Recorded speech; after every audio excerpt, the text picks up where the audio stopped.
Hey everyone, welcome back to another week on Double G&L Farms.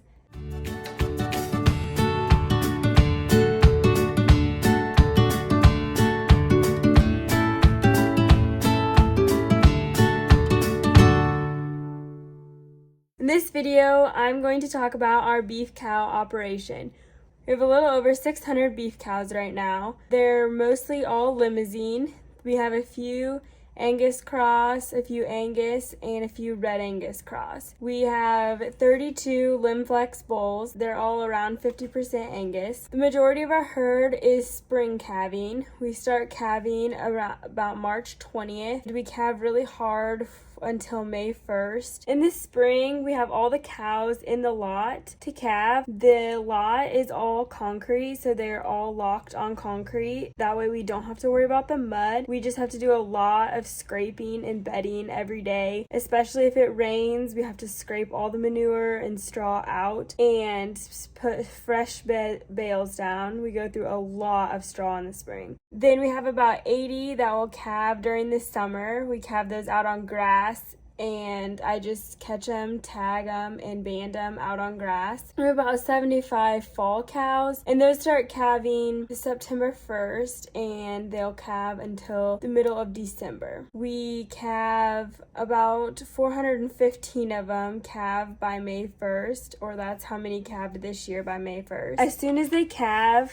in the lot, we lock them into an individual pen with their calf to make sure they bond well and to make sure that the calf learns how to nurse. Once we get 10 pairs in the barn, we take them out to grass. So we load the cows up in the front of the trailer, close the gate, and then we put the calves in the back. As we're loading them up, we give pre-breeding vaccinations to all the cows. We give Express 5, VL5, and that is for diseases for the fetus, such as Campylobacter, and there's several others, and it is a live vaccine that we have to mix up. And then we also give Alpha 7 MB1, which is a CD&T, and we also pour them all with Cydectin, which is a wormer. And the baby calves, as they're going out, we give them Enforce 3, which is intranasal, and it is for respiratory diseases.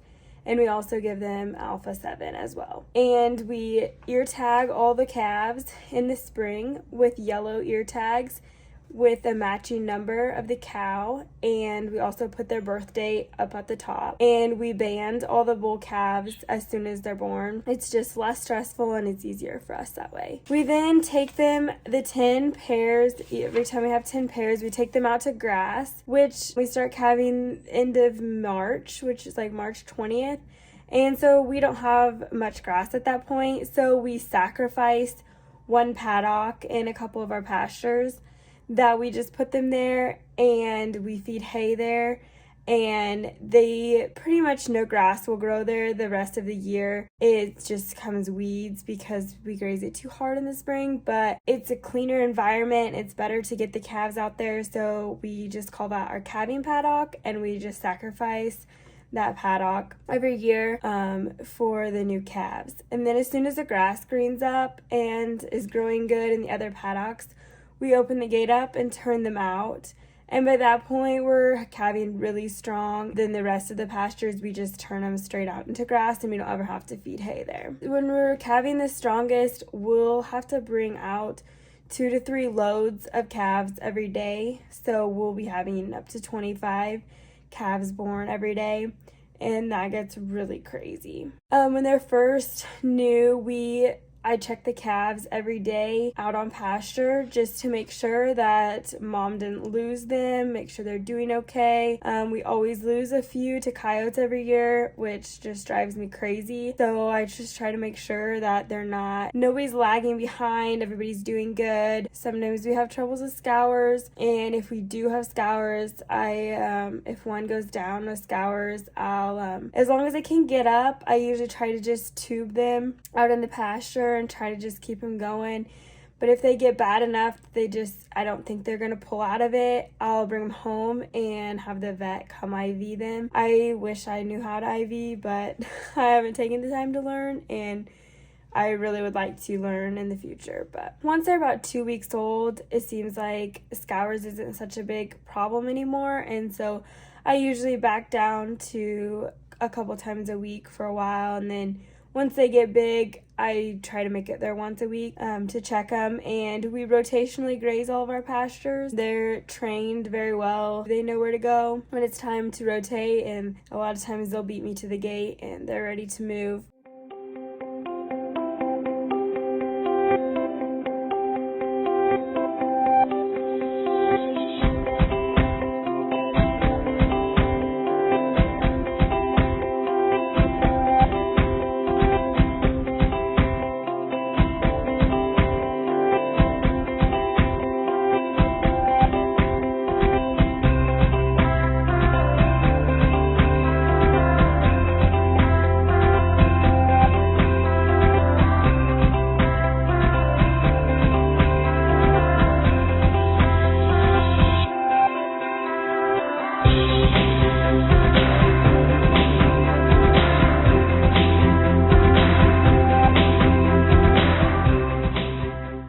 Spring, when the grass is just greening up, we feed high mag mineral. We free choice in the pasture. We use high mag because we don't want them to get grass tetany, which can happen in the spring when the grass is super lush. And after they've been on the grass for a couple weeks, then I just go down to regular mineral.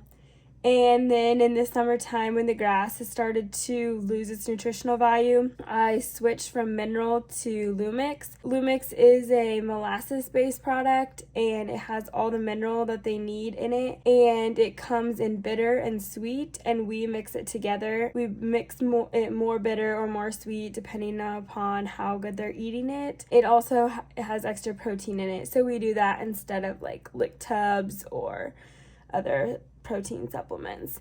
And we also offer salt with that. May 1st, we preg check all the cows that are still in the lot from the spring herd that have not calved yet. They're open. We take them to the sale barn and sell them. The rest of them, we give them their pre-breeding shots, which they haven't calved at this point, so they're pregnant already.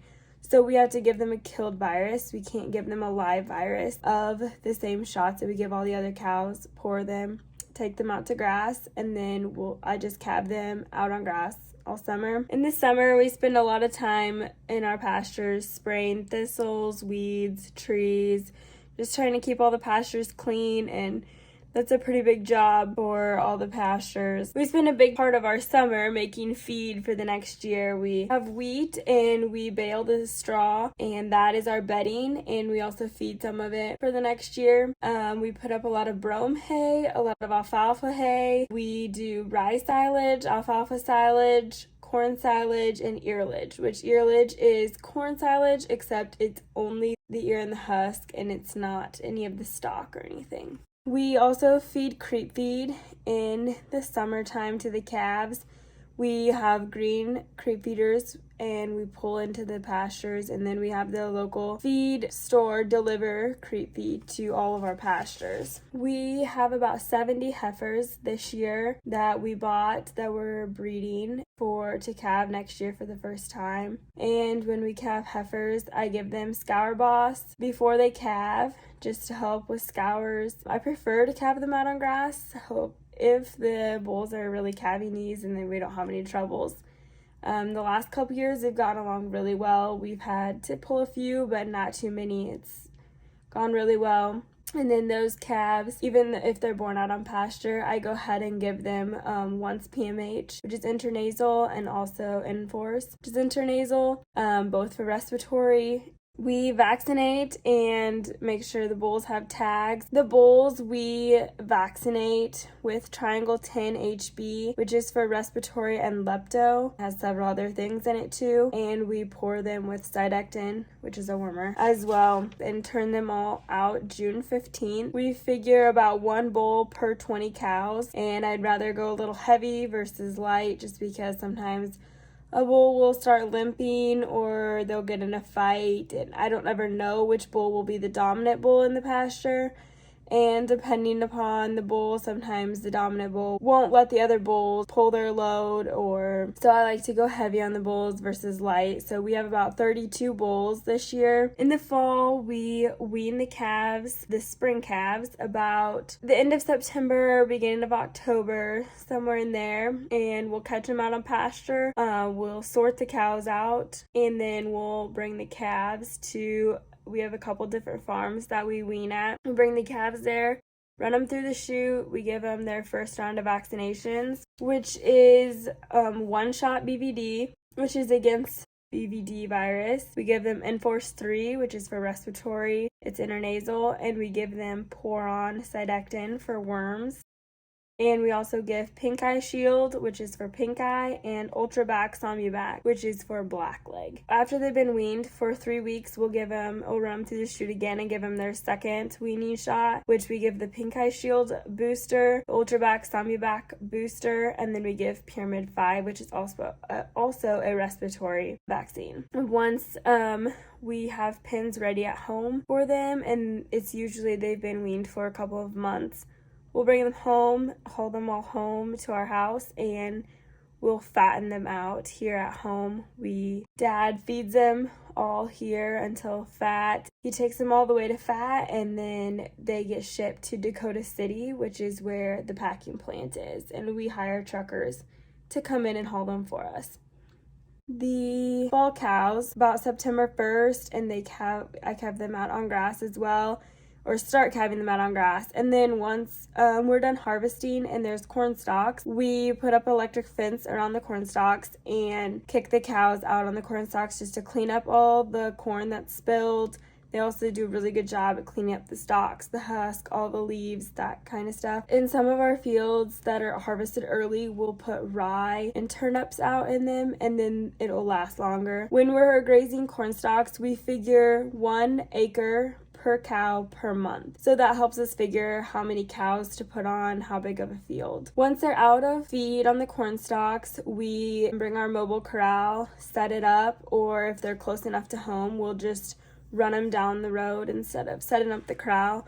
But anyway, we'll set up the corral and catch them, which I catch them with the truck. We have a cake feeder on our truck that we put DDG in, and in the summertime, I feed them with the truck. So then in the fall, we'll just come into the pasture, honk with my horn, and the cows all come running. Or we have one field about a mile from our house. It's about 300 acres, and a huge chunk of it is timber and creek, and it's really sheltered. That's where all the cows will end up in the wintertime, and it's a great place to overwinter them from storms and all that. And we haul feed down there all winter. We mix it up at home in the feed wagon and tractor and haul it down there and dump it in the field, and it's usually 2 or 3 feed wagons depending on how many cows every day we haul down there. And then in the spring, about March 1st, before we start calving, we bring them all home, which is our big cattle drive that we have every year, which is always fun. And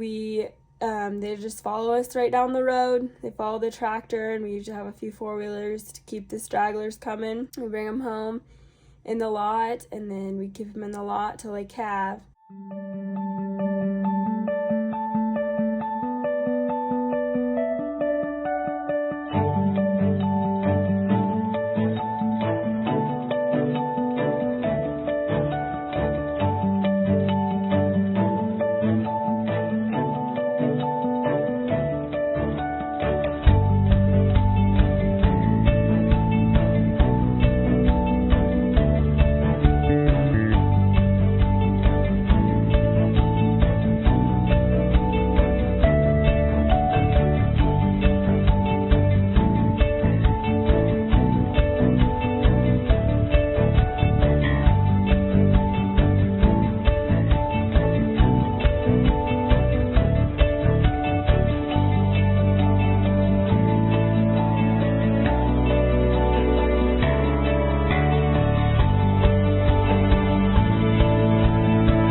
part, we've gotten along really well with calving. We try not to get any bulls that are like super huge, but there's always have a few that either the calf comes backwards. We always have to pull a few every year. And if a cow has a calf that's dead or she loses a calf, we will take the dead calf and we'll skin it. And then we drape the skin of the dead calf over a bottle calf. And we put Onomo on top of it. Onomo is, I'm not really sure what's in it, but it makes the cows want to lick it and it just helps them take the calf. And we have a really good success rate. Sometimes we have to hobble a cow for a day or two if she wants to kick the calf a lot. Or sometimes you have to get her in a chute a few times just to get the calf to nurse, but it goes pretty well most of the time. Our bottle calves are usually either cows that can't take care of the calf, or if we have a set of twins, I very rarely will leave a set of twins on. They just don't do very well. They end up both being little runts, and we milk 3 or 4 dairy cows all the time. So we have milk, and so I don't have a problem with bottle feeding them if we don't end up needing to graft them onto any cows. So we usually end up with a few bottle calves every year. We wean the fall calves, usually the end of March, beginning of April. The bulls, when we pull the bulls, we start pulling them as they come off of grass.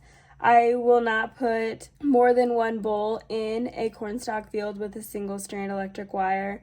It's just too risky in case they fight. I'll start gathering them in the lot, the ones that I pull, and so there will be 1 bull in each field. And eventually we'll be down to just a couple bulls in the final field. We pull the bulls March 1st when we bring the cows home. And then we keep those bulls in a lot and just feed them hay during the winter time. And that is always an experience. Turning them all in together, 32 bulls in 1 pen, can do a lot of damage. They're very vocal and they can make quite the ruckus.